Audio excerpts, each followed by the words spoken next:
Ayan, ito kita na. Kita na. Oo. Ano kaya yun? Parang may nakita akong tao. Sa high school, first year to fourth year, yung tuition fee nila, 14,880. Tapos, sa ano to? Ano nangyari? Tuition fee, Tapos basta yung all ano, all in all, yung total niya, 20,180. full year.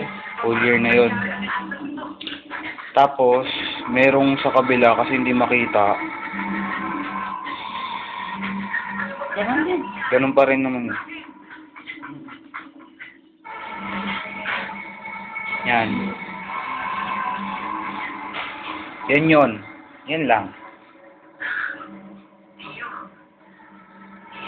Sige nga, nakabidyo na yan. Oo.